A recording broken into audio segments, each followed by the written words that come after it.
Welcome friends, आप सभी का फिर से एक बार स्वागत है क्रेजी फॉर मूवीज। मैं हूं हाजिर हूं फिल्मी टॉक के बिल्कुल फ्रेश न्यू एपिसोड के साथ, जहां पर हम आपको देते हैं साउथ और हिंदी डब फिल्मों से जुड़ी हर एक लेटेस्ट अपडेट। तो दोस्तों, बिल्कुल वक्त ज़ाया ना करते हुए स्टार्ट करते हैं फिल्मी टॉक का एपिसोड नंबर 148। तो एपिसोड की शुरुआत करते हैं सबसे पहले पिछले हफ्ते रिलीज हुए कुछ टीजर्स और ट्रेलर से, जहां पर सबसे पहले हम बात करेंगे यहां पर पिछले हफ्ते रिलीज हुए फिल्म पक्का कमर्शियल के ट्रेलर के बारे में। तो इस फिल्म में हमें लीड रोल में नजर आने वाले हैं गोपी चंद, राशि खन्ना और सत्यराज, जहां पर ये एक तेलुगु ड्रामा कॉमेडी फिल्म है जिसके 2 मिनट 20 सेकेंड लंबे ट्रेलर को जो है पिछले हफ्ते रिलीज करवाया गया था। जहां पर ट्रेलर को देखने के बाद कहना चाहूंगा कि ऑनेस्टली फिल्म जो है कहीं पर भी कुछ खास बहुत ज्यादा एक्साइटमेंट क्रिएट करने में कामयाब नहीं हो पाती है।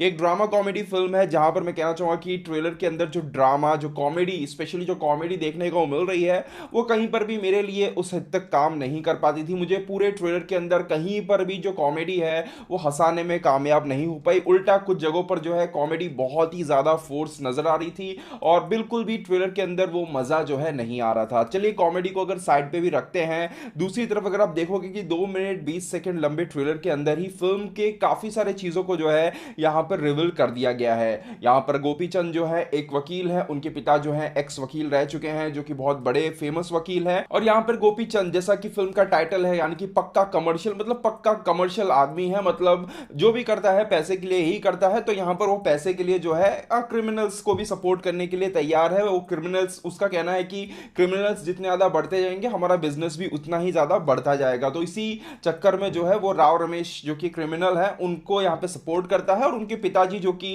ईमानदार आदमी है वो उनके विरुद्ध हो जाते हैं। और बाद में कोर्ट के अंदर हमें जो है सत्यराज और गोपीचंद के बीच में जो है यहाँ पे टकरार देखने को मिलती है। अब क्योंकि सत्यराज शायद बहुत ही ज्यादा टैलेंटेड वकील होंगे तो हो सकता है कि कुछ जगहों पर वो गोपीचंद पर भारी भी पड़ेंगे और ऐसे ऐसे मौके जब आएंगे तो हो सकता है कि राव रमेश के जो आदमी हैं वो सत्यराज पर हमला भी करे, उन्हें मारने की कोशिश वगैरह भी कर सकते हैं। और फिर जो है गोपीचंद शायद हो सकता है कि उन्हें बचाने की कोशिश करे, बाद में उनके अंदर एक ट्रांसफॉर्मेशन भी आ सकता है।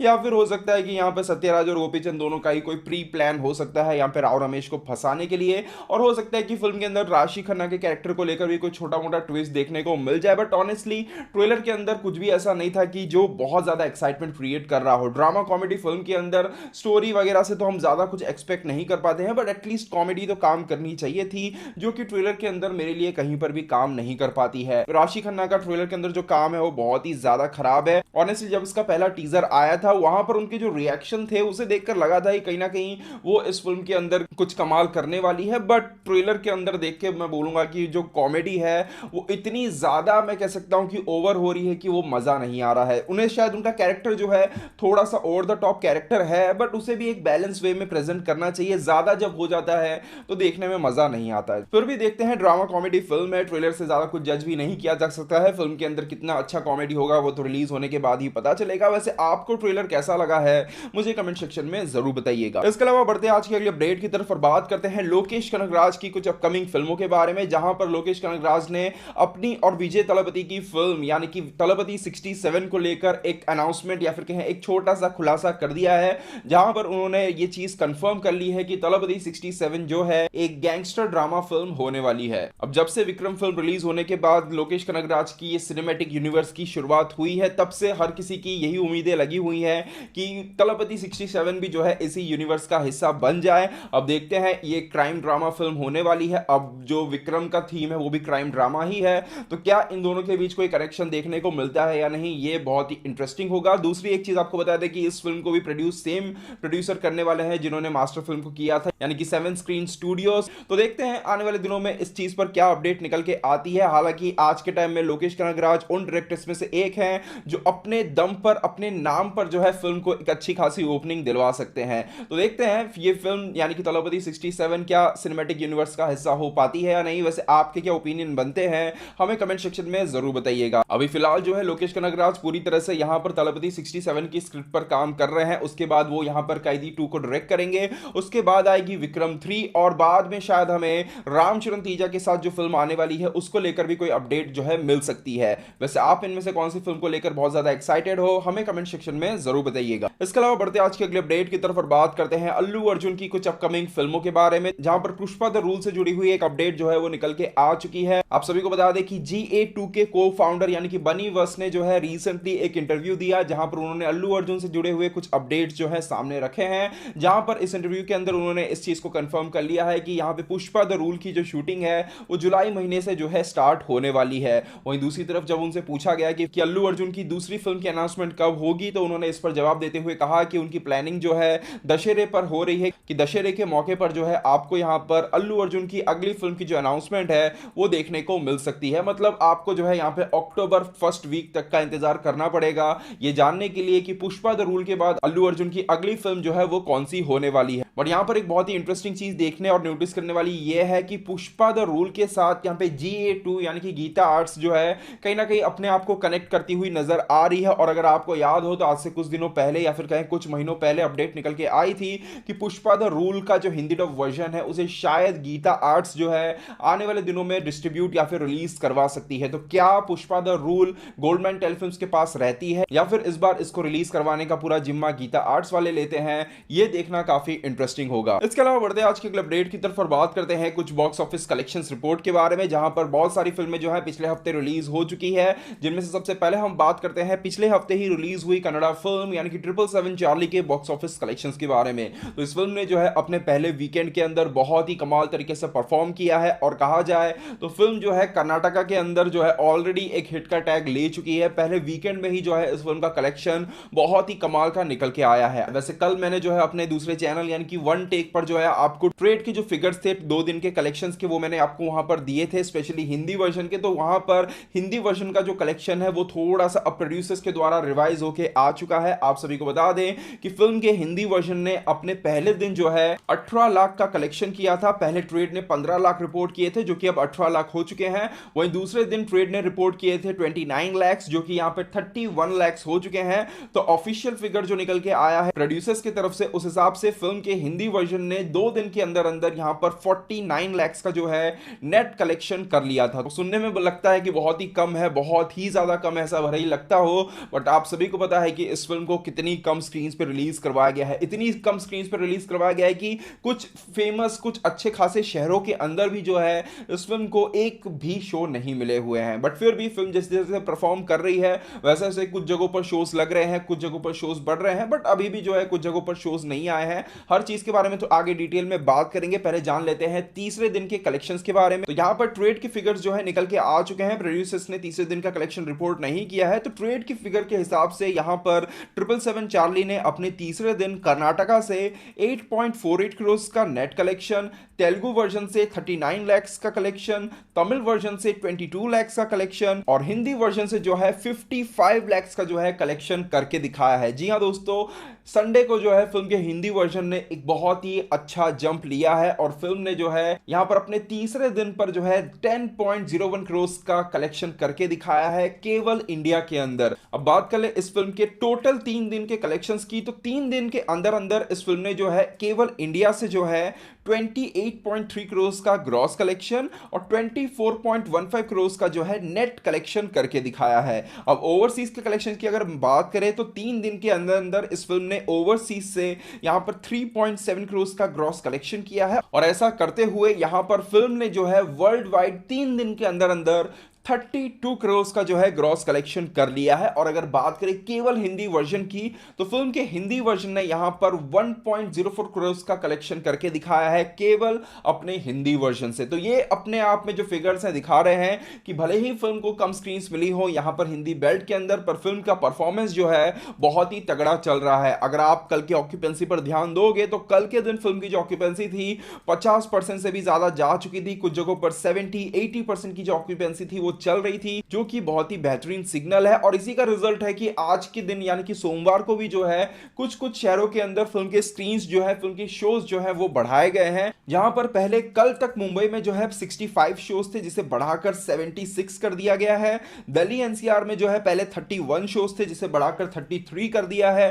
पुणे में जो है 30 शोज चल रहे थे जिसे बढ़ाकर 33 कर लिया है। लखनऊ में जहां पर बहुत ही कम शोज थे, एक बड़े शहर के हिसाब से बहुत ही कम, केवल 4 शोज चल रहे थे वहां पर उसे बढ़ाकर 8 शोज कर दिए हैं। सूरत के अंदर जहां पर शोज कम कर दिए गए थे, 14 शोज पे ये फिल्म चल रही थी, उन्हें यहां पर बढ़ाकर 16 कर दिया गया है। तो ये नंबर जो है आपको दिखा रहे हैं कि एटलीस्ट कुछ जगहों पर फिल्म का जो परफॉर्मेंस है वो बहुत ही तगड़ा है और जिसके वजह से इनके जो शोज हैं वो बढ़ रहे हैं। बट जैसा कि मैंने कल आप सब में से काफी लोगों के कमेंट्स पढ़े थे कि काफी अच्छे अच्छे बड़े बड़े शहरों के अंदर भी फिल्म को जो है अभी तक एक शो तक नहीं मिला है। तो उम्मीद करते हैं कि आने वाले दिनों में इस फिल्म को जो है शोज मिले, फिल्म जो है ज्यादा से ज्यादा लोगों तक पहुंच पाए, क्योंकि काफी सारी ऐसी फिल्में आ रही हैं जो लोग तो देखना चाहते हैं पर लोगों के पास मौका ही नहीं है। तो देखते हैं इस फिल्म के साथ आने वाले दिनों में क्या होता है। वैसे आपने ये फिल्म देखी या नहीं, और देख ली तो फिल्म कैसी लगी हमें कमेंट सेक्शन में जरूर बताइएगा। इसके अलावा आज से 2 हफ्ते पहले थिएटर्स में रिलीज हुई 2 फिल्में यानी कि मेजर और विक्रम फिल्म जो है अपने 11वें दिन पर आ चुकी है और इन दोनों ही फिल्मों के पहले 10 दिन के कलेक्शंस निकल के आ चुके हैं। जहां पर सबसे पहले बात करते हैं अड़वी स्टारर फिल्म मेजर फिल्म के बारे में। तो इस फिल्म के हिंदी कलेक्शंस के बारे में जो मैंने आज से कुछ दिनों पहले अनुमान लगाया था वो बिल्कुल सही साबित हो रहा है। मैंने आपको बताया था कि भले ही फिल्म के कलेक्शंस बहुत ही कम भले ही निकल के आ रहे हो, बट ये फिल्म जो है धीरे धीरे एक बहुत ही अच्छा कलेक्शन करने में कामयाब रहेगी और कब 10 करोड़ के आंकड़े को पार कर जाएगी वो पता भी नहीं चलेगा। तो आप सभी को बता दें कि फिल्म के हिंदी वर्जन ने यहां पर संडे को जो है बहुत ही बेहतरीन जंप लेते हुए 75 लाख का जो है कलेक्शन किया है और इसी के साथ साथ 10 दिन के अंदर अंदर फिल्म के हिंदी वर्जन ने केवल 9.24 करोड़ का नेट कलेक्शन करके दिखाया है, जो कि बहुत ही अच्छी बात है। वहीं बात करें आंध्र प्रदेश और तेलंगाना की, तो 10 दिन के अंदर अंदर आंध्र प्रदेश और तेलंगाना से इस फिल्म ने जो है 16.67 करोड़ का शेयर कलेक्शन और 27.75 करोड़ का ग्रॉस कलेक्शन कर लिया है। वहीं वर्ल्ड वाइड इस फिल्म ने जो है 29.17 करोड़ का शेयर कलेक्शन और 52.80 करोड़ का जो है ग्रॉस कलेक्शन कर लिया है। तो 18 करोड़ में बिके इस फिल्म के वर्ल्ड वाइड थ्योरेटिकल राइट्स के सामने ये जो कलेक्शंस आपके सामने रखे गए हैं उससे साफ जाहिर हो चुका है कि फिल्म मेजर जो है एक सुपर हिट फिल्म साबित हो चुकी है। और हिंदी में भी मैं कहूंगा कि फिल्म को जो रिस्पांस मिला है वो बहुत ही अच्छा है। हालांकि इतनी सारी फिल्में जो रिलीज हुई हैं उस कारण से फिल्म के जो स्क्रीन्स बढ़ने चाहिए थे वो जो है नहीं बढ़ पाए हैं, जिसकी वजह से जो कलेक्शन और थोड़ा बढ़ सकता था वो नहीं बढ़ पाया है। फिर भी देखते हैं आने वाले दिनों में ये फिल्म इसी तरीके से किस तरीके से परफॉर्म करती है, क्योंकि दूसरे हफ्ते में या फिर कहें दूसरे संडे को भी फिल्म ने जो है जंप लिया है। मतलब डेफिनेटली फिल्म जो है और धीरे धीरे और अच्छा परफॉर्म करती रहेगी और जल्दी अगर ये फिल्म ओटीटी पर नहीं आती है और थिएटर से नहीं उतरती है तो डेफिनेटली फिल्म का कलेक्शन 12, 13, 14, 15 करोड़ तक भी जा सकता है, बट वो तो वक्त आने पर ही पता चलेगा। अब बात करें इसी फिल्म के साथ रिलीज हुई एक और फिल्म यानी कि कमल हसन, विजय सेतुपति और फहद फाजिल स्टार फिल्म यानी कि विक्रम फिल्म के 10 दिन के कलेक्शंस के बारे में। तो इस फिल्म ने तो रिकॉर्ड तोड़ कमाई की है। पर सबसे पहले बात करते हैं फिल्म के हिंदी वर्जन के कलेक्शंस के बारे में। तो फिल्म के हिंदी वर्जन को फिर से बहुत ही लिमिटेड, बहुत ही कम स्क्रीन्स मिले थे। मतलब अगर किसी जगह पर मेजर फिल्म को 5 शोज मिले हुए हैं तो वहां पर विक्रम को 2 शोज मिले थे, बट फिर भी फिल्म ने जो है कलेक्शन काफी अच्छा किया है। उल्टा इस फिल्म के जो स्क्रीन काउंट्स हैं कुछ दिनों के अंदर कुछ जगहों पर काफी ज्यादा बड़े भी हैं, जिसका रिजल्ट निकल के आया है कि फिल्म ने जो है संडे को यहां पर 60 लाख का जो है कलेक्शन किया है और इसी के साथ साथ 10 दिन के अंदर अंदर फिल्म के हिंदी वर्जन ने 4.1 करोड़ का नेट कलेक्शन करके दिखाया है। तमिल वर्जन के बारे में बात करने की जरूरत तो है नहीं, क्योंकि आप सभी को रोज ही खबरों में पढ़ने और सुनने को मिलता ही होगा, क्योंकि यहां पर इस फिल्म ने केवल 10 दिन के अंदर अंदर वर्ल्ड वाइड 300 करोड़ के आंकड़े को पार कर लिया है। जी हां, आज के दिन पे तो 300 करोड़ का आंकड़ा पार हो ही गया होगा, क्योंकि कल यानी कि 10 दिन तक इस फिल्म ने जो है वर्ल्ड वाइड 295 करोड़ का ग्रॉस कलेक्शन और 148 करोड़ का जो है शेयर कलेक्शन कर लिया था। तो यहां पर आप साफ देख सकते हैं कि पिछले कुछ दिनों के अंदर जिन मच अवेटेड फिल्मों को रिलीज करवाया गया है उन सभी की जो परफॉर्मेंस है बॉक्स ऑफिस पर बहुत ही कमाल की है। बट इन सभी फिल्मों के बीच में पिछले हफ्ते थिएटर्स में रिलीज हुई नानी और नाजिया फहद स्टारर फिल्म यानी कि अंटे सुंदरानी का जो हाल है वो कुछ बहुत ज्यादा अच्छा नहीं है। जी हां, भले ही फिल्म के बारे में आप हर जगह से कुछ कुछ पॉजिटिव सुन रहे हो, बट फिल्म के जो कलेक्शंस हैं वो कुछ बहुत ज्यादा इंप्रेसिव नहीं है। आप सभी को बता दें कि फिल्म अंटे सुंदरानी ने जो है यहां पर अपने पहले दिन आंध्र प्रदेश और तेलंगाना से केवल 3.87 करोड़ का शेयर कलेक्शन किया था। और इन कलेक्शन के बारे में अगर मैं बताऊं तो यहां पर ये जो कलेक्शन निकला था डे 1 का, ये नानी की जो पिछली 6-7 फिल्में हैं जिनमें से बहुत ही कम फिल्में जो है सक्सेसफुल रही हैं, उन सभी फिल्मों से जो है ये कलेक्शन जो है लोएस्ट है, सबसे लोएस्ट। पिछली 6-7 फिल्मों में से सबसे लोएस्ट ओपनिंग लेने वाली ये नानी की फिल्म है और जिसको देखकर ट्रेड में हर कोई वही थोड़ा सा शॉक हो गया था कि यार नानी की फिल्म इतना कम ओपनिंग ले रही है, और उसके बाद हर किसी को डर था कि कहीं ये कलेक्शन जो है आने वाले दिनों में ड्रॉप ना हो जाए, बट कुछ लोग को उम्मीदें थी कि शायद ग्रोथ भी हो सकता है क्योंकि वर्ड ऑफ माउथ जो है वो काफी पॉजिटिव था। बट यहां पर ना ही ग्रोथ देखने को मिला, ना ही कोई फॉल देखने को मिला।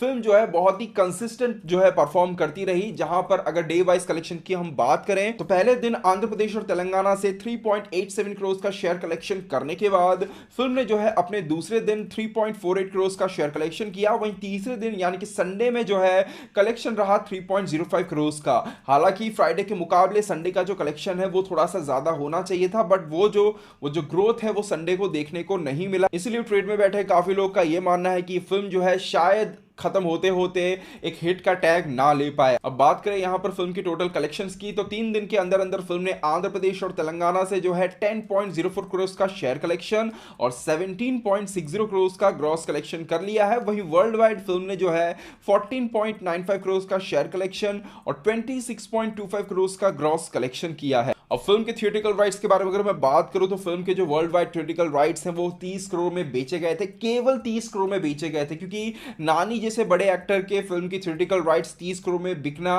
बहुत नॉर्मल नहीं माना जाता है, बट फिर भी बहुत ही मिनिमम प्राइस केवल 30 करोड़ में इसके थिएट्रिकल राइट्स को बेचा गया था। मतलब अगर फिल्म को एक हिट का टैग लेना है तो यहां पर 31 करोड़ के आसपास का शेयर कलेक्शन करना पड़ेगा। अभी जो शेयर कलेक्शन है 14 करोड़ के आसपास का है, मतलब यहां से जो है फिल्म को और 16 करोड़ के आसपास का जो है कलेक्शन करना बाकी है, जिसके लिए बहुत ज्यादा इंपॉर्टेंट है कि ये जो 3 करोड़ का जो कलेक्शन शेयर कलेक्शन निकल रहा है ये कलेक्शन जो है कंसिस्टेंट रहे। बहुत ज्यादा अगर ड्रॉप यहां पे मंडे को या फिर ट्यूसडे को देखने को मिलता है तब हो सकता है कि शायद ये फिल्म जो है एक फ्लॉप या फिर डिजास्टर का भी टैग ले सकती है। एक और चीज मैं आपको बताना चाहूंगा कि जब फिल्म रिलीज होने वाली थी तब जब इस चीज का खुलासा हुआ कि फिल्म के जो थिएट्रिकल राइट्स हैं केवल 30 करोड़ में बेचे गए हैं, तब कहीं ना कहीं लोगों को जो है थोड़ा सा जो स्टारडम को लेकर जो डाउट है ना वो क्रिएट हो चुका था, जिस पर कुछ हद तक जो कंफर्मेशन है वो यहां पर फिल्म के रिजल्ट के साथ नजर आ रहा है। तो हो सकता है कि फिल्म जो है एक सक्सेसफुल फिल्म साबित ना हो पाए और नानी को जो है एक अच्छी एक सुपरहिट फिल्म के लिए आने वाली फिल्मों का इंतजार करना पड़े। इसके अलावा बढ़ते हैं आज के अगले अपडेट की तरफ और बात करते हैं सूर्या की अपकमिंग फिल्मों के बारे में। तो विक्रम फिल्म के रिलीज होने के बाद सूर्या के रोलेक्स नाम के कैरेक्टर के इंट्रोड्यूस होने के बाद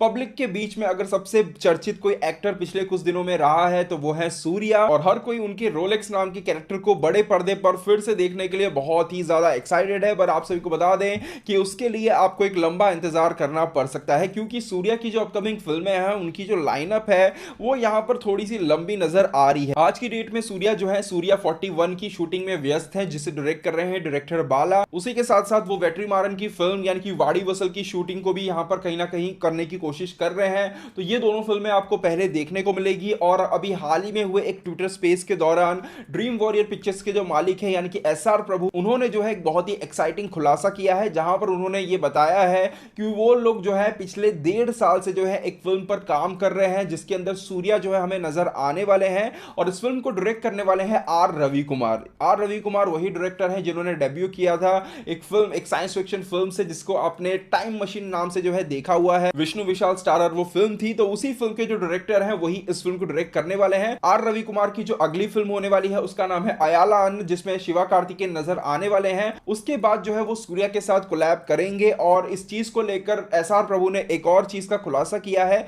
कि ये जो फिल्म है ये फिल्म कोई पैन इंडिया फिल्म नहीं होगी, इसे ये लोग जो है पैन वर्ल्ड स्केल पे रिलीज करवाने की प्लानिंग कर रहे हैं। ये एक इंटरनेशनल फिल्म होने जा रही है और इस फिल्म का जो स्केल है वो बहुत ही बड़ा होने वाला है। अब देखा जाए तो आर रवि कुमार ने अब तक जो 2 फिल्में डायरेक्ट की हैं वो दोनों ही फिल्में जो है साइंस फिक्शन फिल्म है। हालांकि शिवा कार्तिकेयन वाली फिल्म अभी तक आई नहीं है, तो बहुत ज्यादा चांसेस है कि सूर्या स्टारर ये जो फिल्म है ये भी एक साइंस फिक्शन फिल्म हो और हमें जो है सूर्या शायद एक बहुत ही डिफरेंट अवतार में भी नजर आ सकते हैं। वैसे आप इनमें से उनकी कौन सी फिल्म को लेकर बहुत ज्यादा एक्साइटेड हैं हमें कमेंट सेक्शन में जरूर बताइएगा। इसके अलावा बढ़ते आज के अगले अपडेट की तरफ और बात करते हैं अडवी से स्टारर अपकमिंग फिल्म यानी कि हिट द सेकंड केस के बारे में। तो ये फिल्म जो है 29 जुलाई को थिएटर्स में रिलीज होने जा रही है। बट इस फिल्म से जुड़ी हुई एक बहुत ही एक्साइटिंग अपडेट जो है पिछले कुछ दिनों पहले निकल के आई थी, जहां पर आप सभी को बता दें कि इस चीज का अनाउंसमेंट कर दिया गया है कि हिट सीरीज जो है ये कुल मिलाकर 7 फिल्म की एक टोटल सीरीज होने वाली है। और आने वाले जो 5 फिल्में हैं उनको लेकर भी जो अनाउंसमेंट है आपको जल्दी देखने को मिलेगी। और कुछ कुछ अपडेट्स तो ऐसी भी निकल के आ रही है कि आज की डेट में ये जो एक यूनिवर्स बनाने का जो एक नया ट्रेंड चालू हुआ है, जिसको लेकर ऑडियंस बहुत ज़्यादा एक्साइटेड रहती है, तो शायद हो सकता है कि ये जो 7 फिल्में हैं ये आगे जाकर कोई एक यूनिवर्स जो है अपने आप में क्रिएट कर सकती है। अब देखते हैं आने वाले दिनों में इस पर क्या अपडेट निकल के आती है। वैसे अड़वी शेष स्टारर ये फिल्म 29 जुलाई को रिलीज हो रही है, जिसको लेकर मैं पर्सनली जो है बहुत ज्यादा एक्साइटेड हूं। इसके अलावा बढ़ते हैं आज के अगले अपडेट की तरफ और बात करते हैं एक और पैन इंडिया फिल्म के बारे में, जिसकी अनाउंसमेंट रिसेंटली हमें देखने को मिली, जहां पर होम्बले फिल्म्स ने जो है एक बहुत ही अच्छा खासा सस्पेंस क्रिएट करते हुए इस चीज को अनाउंस किया कि वो जल्दी जो है पृथ्वीराज सुकुमारन के साथ यहां पर एक पैन इंडिया फिल्म जिसका टाइटल रखा गया है टाइसन, इस फिल्म के लिए उनके साथ कोलैब करने जा रहे हैं। इस फिल्म में हमें लीड रोल में भी पृथ्वीराज सुकुमारन नजर आएंगे और इस फिल्म को डायरेक्ट भी जो है पृथ्वीराज सुकुमारन ही करने वाले हैं। तो टाइटल और ये पोस्टर वगैरह को देखकर शायद हो सकता है कि फिल्म जो है बॉक्सिंग पर आधारित कोई स्पोर्ट्स ड्रामा फिल्म हमें नजर आ रही है। अब आगे देखते हैं इस फिल्म को लेकर क्या अपडेट्स वगैरह निकल के आती है। इसके अलावा बढ़ते हैं आज के अपडेट की तरफ और बात कर लेते हैं अपकमिंग कुछ हिंदी डब फिल्मों के बारे में। वैसे तो हिंदी डब फिल्मों का जो है टीवी वगैरह यूट्यूब वगैरह पर आने का जो चलन है वो लगता है कि आने वाले दिनों में पूरा खत्म ही होने वाला है, क्योंकि कोई फिल्म वगैरह ढंग की तो आती है नहीं, बट सेंसर हर फिल्म का होता रहता है, काफी सारी फिल्मों का सेंसर होता रहता है। तो 2 फिल्मों का सेंसर जो है पिछले हफ्ते हुआ है, जहां पर आप सबको बता दें कि दोनों ही मलयालम फिल्में हैं। पहले एक का नाम है यहां पर ऑपरेशन जावा, जिसकी हिंदी डब वर्जन को डब करवाया है वाइड एंगल मीडिया ने, जो कि आपको जल्दी जो है टीवी और यूट्यूब पर देखने को मिल जाएगी। वहीं ममूटी स्टारर पिछले साल रिलीज हुई फिल्म द प्रीस्ट जो है इसकी भी डबिंग जो है कंप्लीट हो चुकी है। एसपीएम आर्ट्स ने जो है इस फिल्म को हिंदी में डब करवाया हुआ है। मैं जानता हूं आजकल जो सिर्फ चीजें इंटरनेट पर चल रही हैं वो एक बहुत बड़ा कारण है कि ऑडियंस के बीच में आज के डेट में बहुत सारी मेजॉरिटी ऑफ ऐसी ऑडियंस होती है जिनके बीच में हिंदी डब्ड फिल्म का जो इंतजार है वो लगभग खत्म हो चुका है, और कुछ बड़ी बड़ी कंपनियां हैं जो अपनी फिल्मों को रिलीज करने के बिल्कुल मूड में नजर आती ही नहीं है, तो वो ऐसी ही फिल्मों को रखे रहेंगी और एक समय ऐसा आएगा कि अच्छी खासी फिल्में जिनको लेकर ऑडियंस एक टाइम में बहुत ज्यादा एक्साइटेड थी, ऑडियंस उन फिल्मों को देखना पसंद तक नहीं करेगी और उनके जो पैसे भी लगे हैं उस फिल्म में वो पूरी तरह से पानी में जाने वाले हैं। तो जितना रोक के रखोगे उतना ही बड़ा नुकसान आपको आने वाले दिनों में देखने को मिलेगा। तो देखते हैं, अब तो वैसे भी सब फिल्में पैन इंडिया स्केल पर आ रही है, ओटीटी पर जो है उसको या फिर डब करवा दिया जाता है, और रीमेक राइट्स अगर सोल्ड आउट हो गए तो वैसे भी डब्ड वर्जन उसका आता नहीं है। हिंदी डब्ड फिल्मों के लिए जो बहुत ज्यादा इंतजार करना पड़ता था वो मेरे को लगता है कि आने वाले 1-1.5 साल के अंदर वो पूरी तरह से जो है एक तरफ से खत्म सा ही हो जाएगा। तो देखते हैं आने वाले दिनों में शायद इस महीने कोई अच्छी कोई बड़ी हिंदी डब फिल्म देखने को मिलती है या नहीं। वैसे आप कौन से हिंदी डब फिल्म का बेसब्री से इंतजार कर रहे हो जिसके हिंदी में आने के लिए आप बहुत ज्यादा एक्साइटेड बैठे हुए हो, हमें कमेंट सेक्शन में जरूर बताइएगा। तो दोस्तों सीन तक था आज हमारे फिल्म टॉक का एपिसोड। उम्मीद करते हैं एपिसोड आपको पसंद आया होगा। वीडियो को लाइक शेयर जरूर कीजिएगा। मिलते हैं हमारे अगले एपिसोड में, तब तक के लिए बाय बाय, टेक केयर।